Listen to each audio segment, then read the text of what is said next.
नमस्कार दोस्तों, कैसे हैं आप लोग। मेरा नाम सौरभ कुमार है और मैं आप लोग को यहाँ पर बीपीएससी का मेंस पढ़ा रहा हूँ, जो कि इस बार हम लोग जो है प्रीवियस ईयर क्वेश्चंस को कर रहे हैं। ठीक है, तो आज हमारा जो है सामान्य अध्ययन होगा। ठीक है, तो सामान्य अध्ययन मतलब जीएस पेपर 1। ठीक है, तो जीएस पेपर 1 में हम लोग करेंगे आपका सेक्शन 2 राष्ट्रीय तथा अंतर्राष्ट्रीय महत्व के वर्तमान घटनाचक्र।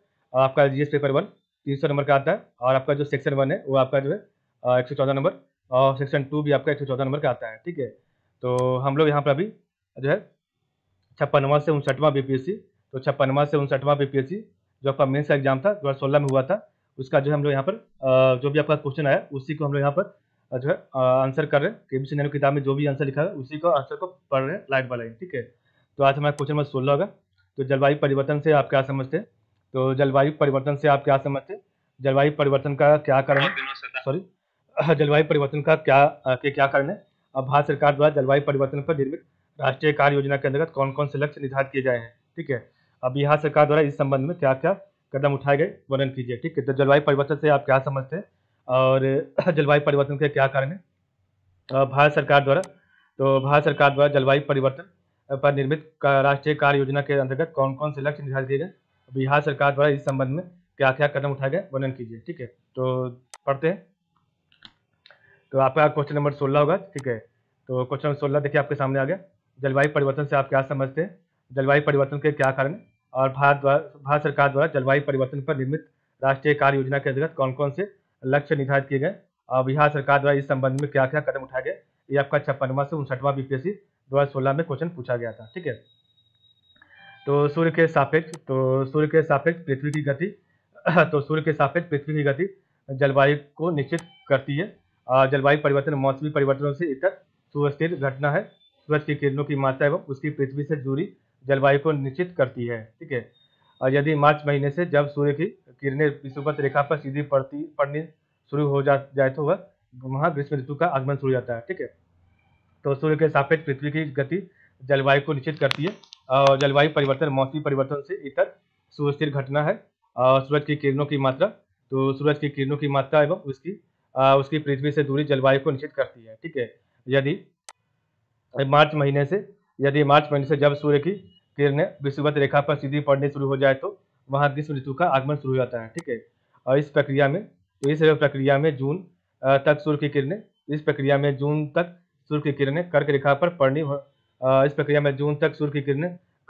पड़नी शुरू हो जाती है। और इस तरह मार्च से सितंबर तक सूर्य का उत्तरी गोलार्ध में होना ग्रीष्म ऋतु का द्योतक है। तो इस तरह मार्च से सितंबर तक सूर्य का उत्तरी गोलार्ध में होना ग्रीष्म ऋतु का द्योतक है। वही दक्षिणी गोलार्ध में किरणों की कम मात्रा के कारण इसी तरह वही दक्षिणी गोलार्ध में किरणों की कम मात्रा के कारण शरद ऋतु का आगमन रहता है। ठीक है, इसी प्रकार सितंबर से मार्च तक सूर्य को दक्षिणी गोलार्ध में होना वहाँ ग्रीष्म ऋतु का और उत्तरी गोलार्ध में शरद ऋतु का संकेत है। ये ऋतु एक निश्चित काल तक समान होती है। ठीक है,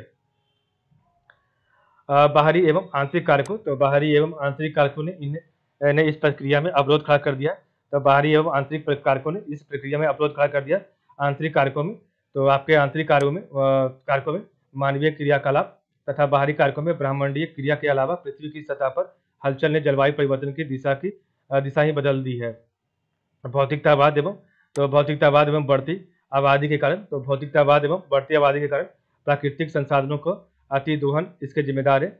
मानव बिना सोचे समझे जंगलों को काट रहा है, खनन एवं नदियों पर ऊंचे बांध बनाकर प्राकृतिक आपदाओं को आमंत्रित कर रहा है। उद्योगों के अपशिष्ट एवं रासायनिक क्रियाकलाप वैश्विक तापमान के कारण है, और इन सभी क्रियाकलापों से पृथ्वी का रक्षक ओजोन परत की हानि हो रही है, जिनसे पृथ्वी का ताप निरंतर बढ़ रहा है। ठीक है, तो बाहरी एवं आंतरिक कारकों ने इस प्रक्रिया में अवरोध खड़ा कर दिया। आंतरिक कारकों में मानवीय क्रियाकलाप, ठीक है, तथा बाहरी कारकों में ब्रह्मांडीय क्रिया के अलावा पृथ्वी की सतह पर हलचल ने जलवायु परिवर्तन की दिशा ही बदल दी है। भौतिकतावाद एवं बढ़ती आबादी, तो भौतिकतावाद एवं बढ़ती आबादी के कारण प्राकृतिक संसाधनों का अति दोहन इसके जिम्मेदार है। मानव बिना सोचे समझे जंगलों को काट रहा है, खनन एवं नदियों पर ऊंचे बांध बनाकर प्राकृतिक आपदाओं को आमंत्रित कर रहा है। उद्योगों के अपशिष्ट एवं रासायनिक क्रियाकलापों वैश्विक तापमान के कारण है, और इन सभी क्रियाकलापों से पृथ्वी का रक्षक ओजोन परत की हानि हो रही है, जिनसे पृथ्वी का ताप निरंतर बढ़ रहा है। ठीक है, 2008 में जलवायु परिवर्तन, तो 2008 में जलवायु परिवर्तन संबंधी राष्ट्रीय कार्य योजना प्रारंभ हुई थी और इसमें जलवायु परिवर्तन के अनुकूल बनाने तथा विकास के पथ की परिस्थितियाँ टिकाऊपन बढ़ाने की कार्यनीति की रूपरेखा प्रस्तुत की गई है और इसके अनुसरण में 8 राष्ट्रीय मिशनों की शुरुआत की जा रही है। ठीक है, तो 2008 में जलवायु परिवर्तन संबंधी राष्ट्रीय कार्य योजना प्रारंभ हुई थी और इसमें जलवायु परिवर्तन के अनुकूल बनाने तथा विकास के पथ की पारिस्थितिकियाँ टिकाऊपन बढ़ाने की कार्यनीति की रूपरेखा प्रस्तुत की गई और इसके अनुसार में 8 राष्ट्रीय मिशनों की शुरुआत की जा रही है। पहला, राष्ट्रीय सौर ऊर्जा मिशन। दूसरा, ऊर्जा क्षमता बढ़ाने का मिशन। तीसरा, रहन सहन के लिए मिशन। चौथा, जल संरक्षण मिशन। पांचवा, हिमालय के लिए मिशन। छठा, ग्रीन इंडिया मिशन। सातवां, टिकाऊ कृषि मिशन।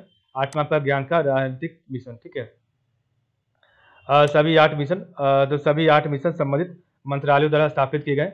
तो सभी 8 मिशन मंत्रालयों द्वारा स्थापित किए गए और संयोजक अंतर क्षेत्रीय दल, तो संयोजक अंतर क्षेत्रीय दल द्वारा किया जा रहा है, जिसमें संबंधित मंत्रालयों के साथ साथ वित्त मंत्रालय, योजना आयोग, उद्योगों के विशेषज्ञ, शिक्षाविद एवं जागरूक नागरिक शामिल हैं। प्रत्येक मिशन में निर्धारित लक्ष्यों को 12वीं योजना काल 2012-17 के दौरान हासिल करने का प्रयास किया जा रहा है। और ज्ञातव्य है कि मिशन क्रियान्वयन की शीर्ष संस्था जलवायु परिवर्तन पर प्रधानमंत्री का परिषद है। ठीक है, जलवायु परिवर्तन की गंभीरता को देखते हुए राज्य सरकार भारत सरकार के साथ मिलकर कई योजनाओं पर काम कर रही है। केंद्र सरकार और कई अंतर्राष्ट्रीय एजेंसियां इसके लिए फंड देने को तैयार है। केंद्र के national adaptation fund on climate change scheme और अंतर्राष्ट्रीय ग्रीन क्लाइमेट फंड का संचालन हेतु क्रियान्वयन एजेंसी नाबार्ड को बनाया गया है और नाबार्ड की कंसल्टेंसी नैपकॉन्स बिहार राज्य को ग्रीन क्लाइमेट फंड के लिए प्रोजेक्ट देने के लिए तैयार है। बिहार सरकार द्वारा 300 गांवों का चयन जलवायु परिवर्तन के महत्वपूर्ण उपायों में से एक है और इसके लिए 25 करोड़ की राशि से फंड बनाया गया और इसके लिए नालंदा, शेखपुरा और समस्तीपुर दरभंगा कॉरिडोर का चयन किया गया है। इन दो कॉरिडोर के 300 गाँव का स्मार्ट गाँव के रूप में चयन कर किसानों को तकनीकी जानकारी दी जाएगी। ठीक है, और इसके अलावा सरकार ने हालिया घोषित कर रखा है कि जलवायु परिवर्तन में प्रभाव को कम करने के लिए जो योजना बनेगी उसमें नाबार्ड राज्य सरकार की मदद करेगी। केंद्र सरकार अंतर्राष्ट्रीय ग्रीन क्लाइमेट फंड राज्य में इसके लिए 500 करोड़ रुपया खर्च करेगी और योजना की शुरुआत दक्षिण बिहार के जिलों से किया जाएगा। राज्य सरकार उद्योगों के अपशिष्ट एवं ग्रीन हाउस गैसों के उत्सर्जन पर भारत सरकार के साथ मिलकर भी काम कर रही है। इस प्रकार मानव प्रेरित गतिविधियों के कारण जलवायु में अपेक्षित परिवर्तन हो रहा है और भारत सरकार के साथ साथ बिहार सरकार भी इस मसले पर गंभीर है।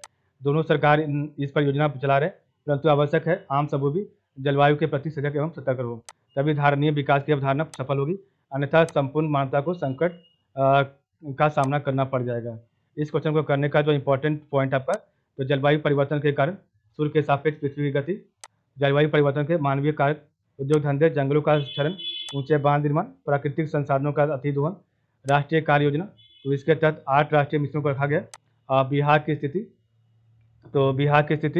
केंद्र सरकार एवं नाबार्ड के साथ संयुक्त परियोजना जलवायु परिवर्तन पर 300 गाँव का चयन किया गया है। ठीक है, तो कल हम आपका क्वेश्चन 17 पढ़ेंगे। ठीक है, तो आज के लिए बस था। आप लोग का बहुत बहुत धन्यवाद। ठीक है।